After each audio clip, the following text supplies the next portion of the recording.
Welcome back to part 5 of the roller organ, and this episode is total chaos. Let's jump right into it.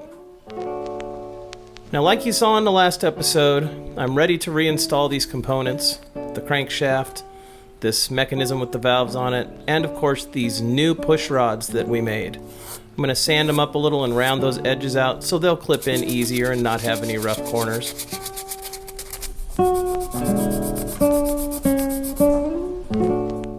That's looking nice. I like that. Now I'm going to rub them down with a little linseed oil. Not that the finish matters too much, but because this will at least help protect it from any humidity damage in the future a little bit.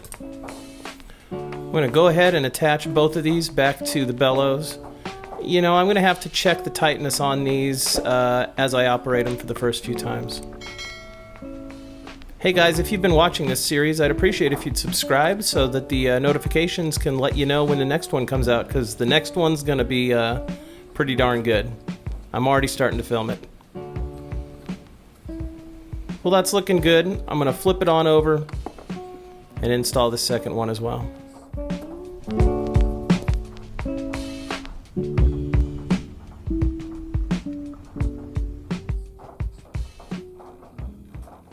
Decent enough mobility, although it doesn't need much. Now I'm going to set this thing back into its home, sort of. I'm actually going to set it up above where it needs to be placed because I need to kind of wipe it down a little. Years of grime, who knows how long it'll be before this part comes off again. Might as well get all the weird dust out from under it.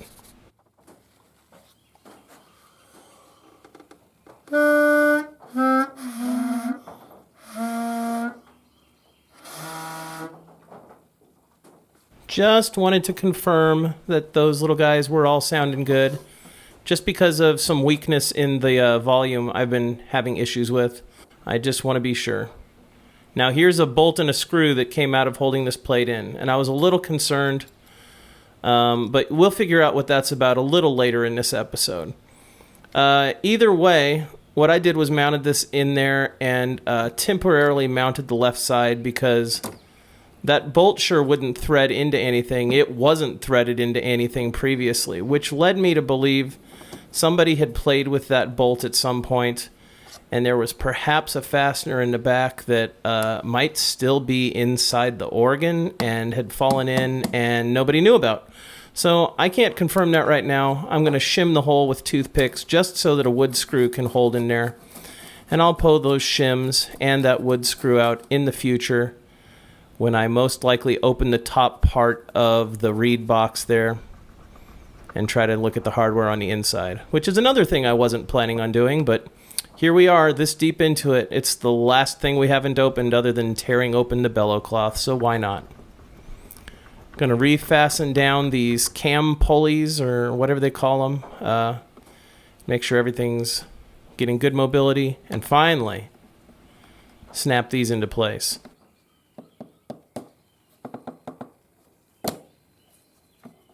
So gratifying.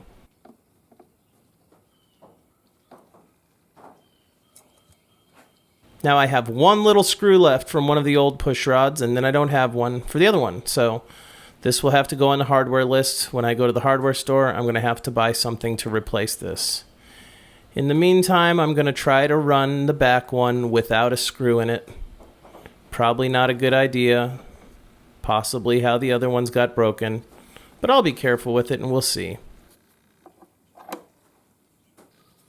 Time to snap that front one in place. Again, very gratifying. After the work we put in to make these parts, it's exciting to get them installed. And I'll add that little screw to make sure that these little guys remain clamped onto the crankshaft.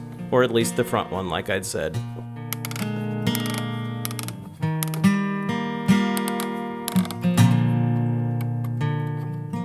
Now this is a really soft little screw and it's been in and out a few times, so I'm being very careful, trying not to strip it out further than it was when I found it. But this one will probably end up getting replaced as well, just for the sake of maintenance.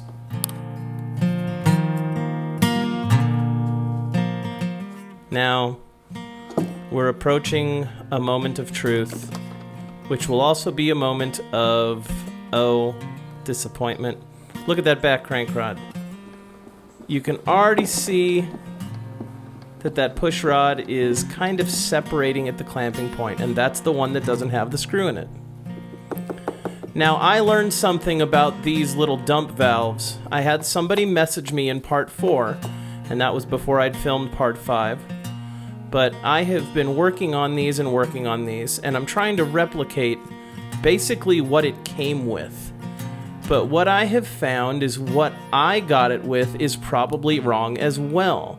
Somebody reached out to me and showed me something about this that I would have never been able to find on my own. I've looked everywhere and there's no reference to this, and it was such great information. So to the user who gave me that information, some accordion guy, I really appreciate that. And in part 6, I'll probably be fabricating brand new dump valve flaps, because these, sadly, are wrong. I mean, they're not really wrong.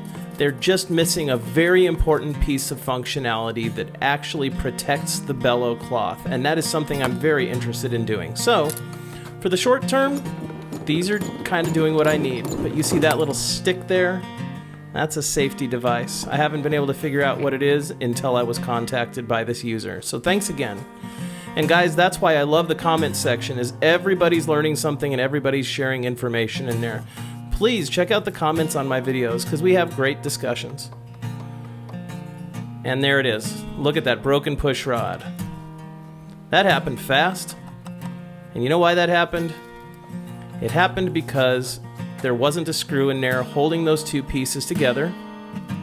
And as I cranked it, the pressure from the resistance of the bellows forced that crankshaft down in between those pieces of wood and split one off. Which is why all those other ones broke. But good thing we made a extra. Now I just gotta cut the line and install this one again. You know, there's a thing we used to say on job sites, especially when you had a new guy that had messed something up that you just put some time in on. We'd say, I don't mind doing the work, but what I mind doing is redoing my own work a second time. Sadly, I'm the new guy ruining my own work this time, because I've never fixed one of these before. So, little irritated to be redoing it, but this is why we made extra parts in anticipation. And I saved that little wire that was tying together the first one, so we're gonna tie this together for the time being, because I don't have a short screw. But I'll get some screws. I'll do this the right way. For now, that's what we got, just to test it out and get it running. And I still have one more backup, just in case.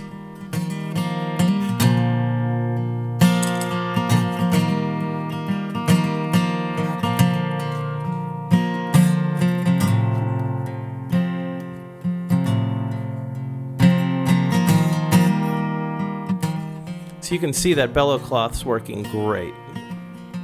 Breathing the way it should.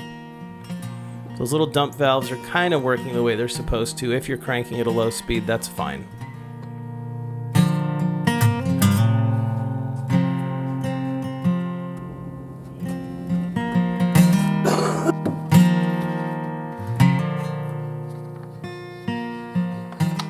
Well, that's a new noise. So remember when I shimmed that hole with the toothpicks and put a wood screw in because that mechanical screw wasn't fastening to anything? Well, I think I might have found the fastener, and now I noticed that it's there because I know something's missing. Anyway, for the moment, I want to test out and see what kind of noise this thing's making. Because maybe it's getting better. Maybe. Sing, little one, sing! Sing me your song!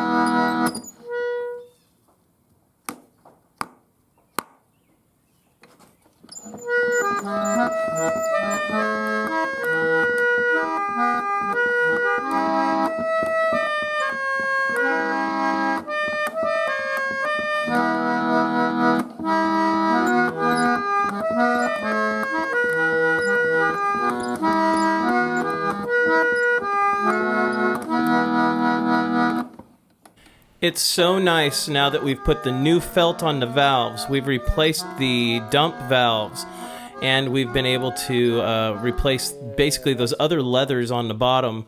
It's getting good air, it's getting good suction, and it's starting to get its voice, which is so exciting. But a problem I'm having is these reset mechanisms.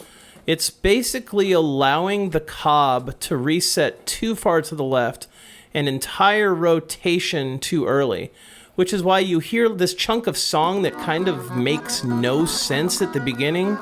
Well, it's because the pegs on the cob are hitting the wrong notes and they're getting ready to align and start the song. Also, there's this little tab I've been working on and kind of trying to bend to the correct angle, and it hits that reset and snaps back. It's also resetting in the wrong location, which means I might be getting an extra rotation at the beginning and an extra rotation at the end. And I'm really struggling figuring out how to fix the rotation at the beginning. The one at the end is really just a matter of bending that pin to the correct angle.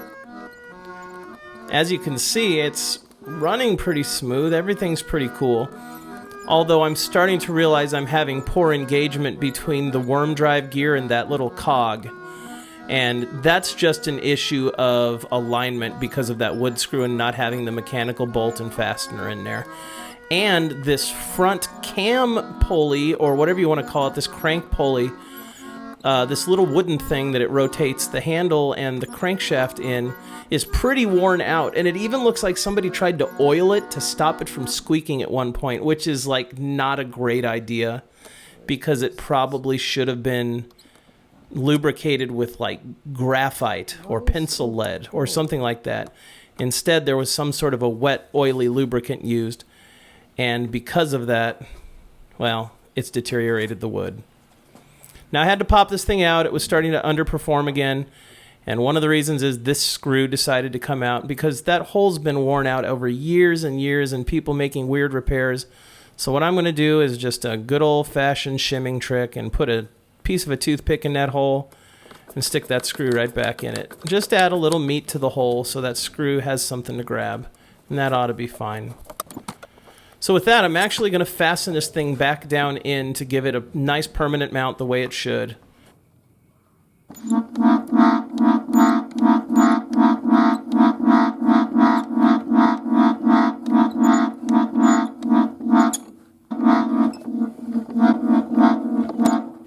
Now I tried throwing a zip tie in here as a spacer. I just wanted to see if there was any way that a spacer could be added in here. I started cutting little sleeves out of this electrical connector, just trying to figure out what is the proper reset spacing. Where should this land? And then I can figure out what the mechanism needs to properly do and how far it needs to reset. But I'm struggling. I'm still struggling with this, and I'm going to be struggling with it into part 6. But you can see that little pink spacer in there. I'm just trying to temporarily solve the problem and get an idea what's going on. Now, like I said, I'm having engagement problems between the worm drive and that cog. Something's up with this reset assembly. Something with one of the springs. In fact, there's a spring in there I didn't show in this video, but you can kind of see it. And it's a little stretched out, like somebody got a little wild with it at one point, so I may be replacing a spring.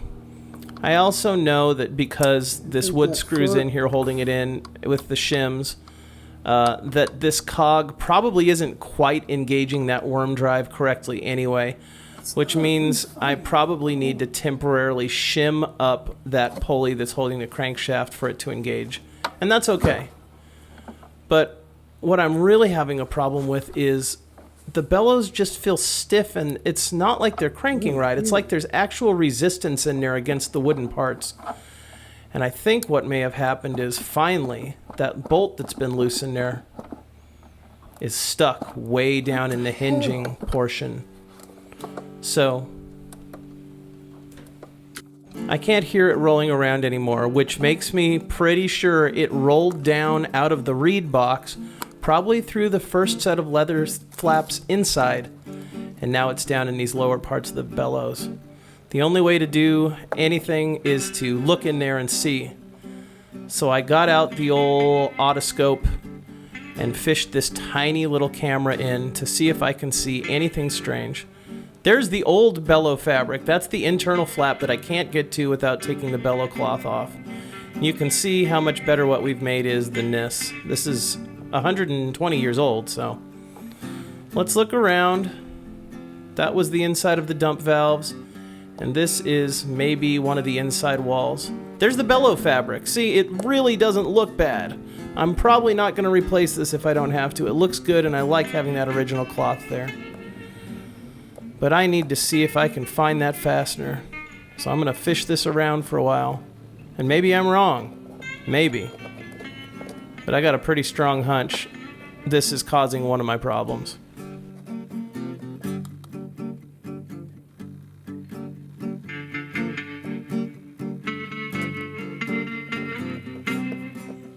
I love this tool. I love being able to fish around inside stuff. This has taken the mystery out of so many repairs for me. Being able to look inside of pipes and drains and even inside of larger tools. Sometimes not having to take off access panels and just being able to look. It's so helpful. It's a great place to start. And look what I found. I'm going to try to fish that out with this dental hook that I'm pushing up through. And I think I'll be able to kick it loose, but I don't know if it's going to be able to come out, which means I probably am going to have to remove one of those leather flaps just to get it out. And out it came. There you are, you little stinker.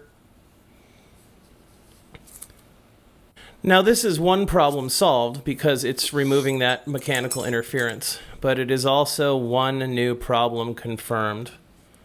I gotta open up that darn box with the reeds in it in the top that I never wanted to open or mess with, just like so many other things here I didn't want to open and mess with, because I gotta get that fastener back inside wherever it was supposed to be and hasn't been for a long time. So, thumbs up! Let's put those dump valves back on.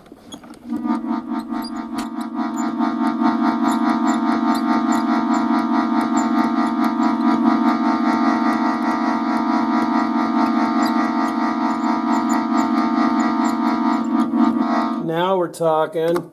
To hold open those valves constantly like that is pretty good to have it running that much air that cleanly. It's nice to have it not hiccuping and burping. So that resistance was probably what really broke that back push rod that we just replaced. And now I just want to check the reset of that mechanism and see what we got with this spacer like we've been trying to do.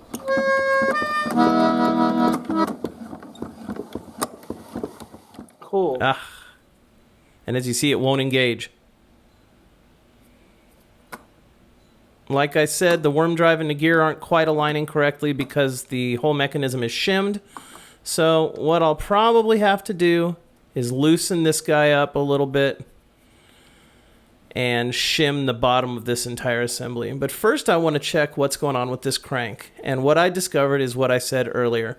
Somebody had lubricated this with a wet lubricant and the wood is deteriorating. I may even have to make this entire thing myself. But like you can see there in the corner, I'm going to jam about a business card sized shim under it to lift it about the same thickness as the shim on the actual assembly is lifted at the valves. So at least the crank has a better chance of engaging with that cog. I mean, it's the best I can do for a second. We're still just kind of testing. But yes, look, I've got good engagement. Everything's rolling. That's great. I know how to fix this.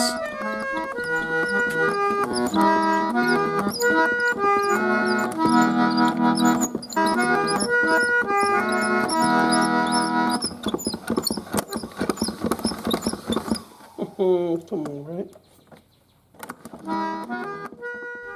Well, if you can't hear it in my voice, I'm reaching a point of frustration with this project, and it's because I filmed part 1, 2, 3, 4, and 5 nearly back to back, sort of, kind of, at least part 3, 4, and 5, and I'm just worn out on how deep this project has gone, and it's frustrating because every time you fix something, another weak point emerges and it breaks. And so I have decided that the greatest thing to do at this point was to get all the parts together, write down the parts list, and put this little guy in a box just for a month or so and take a break from it. But like you can see, I'm still trying out different size spacers. I'm trying to figure out what to do to reset that mechanism properly. And it's a struggle. It's really a pain in my butt. I'm going to try a different cob here and see if that runs better. But it's all about the same story. It just doesn't reset correctly.